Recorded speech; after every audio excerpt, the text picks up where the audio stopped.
आखा गांव की रुक्माईबाई। श्रीजी महाराज के दीक्षा स्थल पिपलाणा के पास आखा नाम का एक छोटा सा गांव स्थित है। पिपलाणा में शुरू हुई सत्संग ज्योत की किरणें आखा गांव तक भी पहुंची और वहां भी उसकी शीतलता महसूस की गई। इस गांव में रामानंद स्वामी के एक शिष्या लाडूबाई नाम की एक महिला रहती थी। उन्होंने अपने परिवार सहित सहजानंद स्वामी और संतों की अत्यंत सेवा की थी। जब सहजानंद स्वामी आखा गांव पधारते थे तो लाडूबाई के ही घर पर ठहरते और वही भोजन करते। लाडूबाई की एक बेटी थी जिसका नाम था रुक्माई। उसे बचपन से ही सत्संग का रंग लग गया था।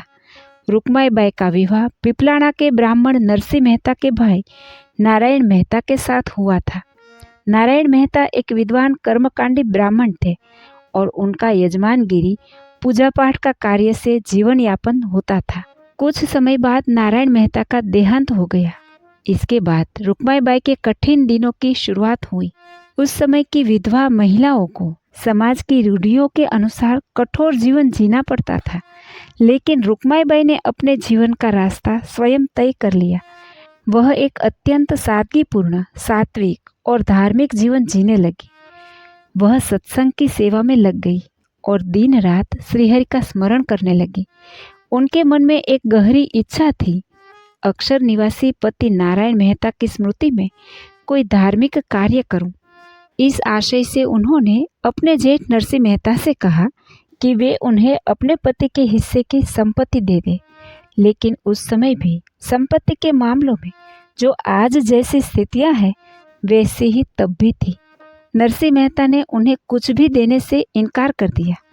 रुक्माईबाई गांव के अपने हिस्से के यजमानों से जो अनाज मिलता उसी से अपनी गुजर बसर करती थी। एक दिन उन्होंने अपने मन की पीड़ा महाराज के समक्ष रोते हुए व्यक्त की। महाराज ने उन्हें ढांढस बंधाया और कहा, नारायण मेहता की स्मृति में धार्मिक कार्य करने का तुम्हारा संकल्प बहुत उत्तम है और इसे पूरा करने के लिए भगवान अवश्य तुम्हारी सहायता करेंगे। लेकिन जब संपत्ति तुम्हें मिल जाए और खर्च करने का समय आए तब तुम्हारा मन साथ देगा न? रुक्माईबाई ने तुरंत अपनी माँ लाडूबाई की उपस्थिति में यह बात लिखित में दे दी। नातेदारों और गांव के अग्रणियों से दस्तखत करवाकर वह पत्र महाराज को सौंप दिया। इसके बाद महाराज ने मेघपुर माणावदर के पास गांव की सभा में कहा, हमारी इच्छा है कि इस गांव में एक ज्ञान यज्ञ और ब्रह्म भोजन ब्रह्म 84 का आयोजन हो। यदि कोई व्यक्ति इस आयोजन की सारी व्यवस्था करवा दे तो जो भी खर्च आएगा हम वह दे देंगे। यह सुनते ही महाराज के निकट बैठे नरसिंह मेहता बोल उठे, महाराज यदि आप आज्ञा दे तो सारी व्यवस्था मैं करवा दूंगा। नरसिंह मेहता की तत्परता देखकर महाराज ने सभा में कहा, यह तो बहुत अच्छा हुआ।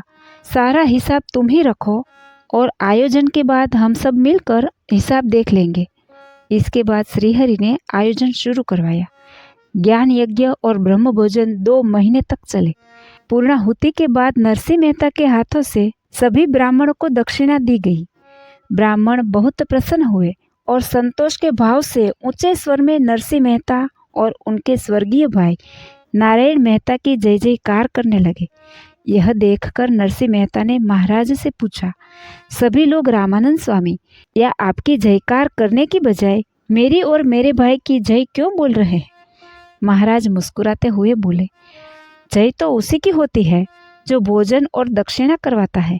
नरसिंह मेहता ने कहा, महाराज आपने पहले कहा था कि खर्च आप देंगे और अब उसे हमारे ऊपर डाल रहे हैं, ऐसा तो ठीक नहीं।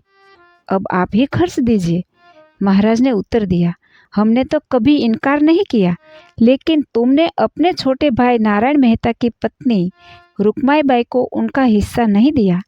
रुक्माईबाई ने अपने पति के हिस्से की जो संपत्ति मिलती उसे धार्मिक कार्य में उपयोग करने के लिए हमें लिखित अनुमति दे दी है। यदि हिसाब किया जाए तो तुम्हें अब कुछ भी देने की आवश्यकता नहीं। इसके बाद महाराज ने गांव के अग्रणियों को बुलाया, खर्च का हिसाब दिखाया और रुक्माईबाई की सहमति सहित सभी दस्तखत वाला पत्र सबके सामने प्रस्तुत किया। इस प्रकार श्रीहरि ने अपने भक्त रुक्माईबाई की इच्छा को पूर्ण किया। जय श्री स्वामीनारायण।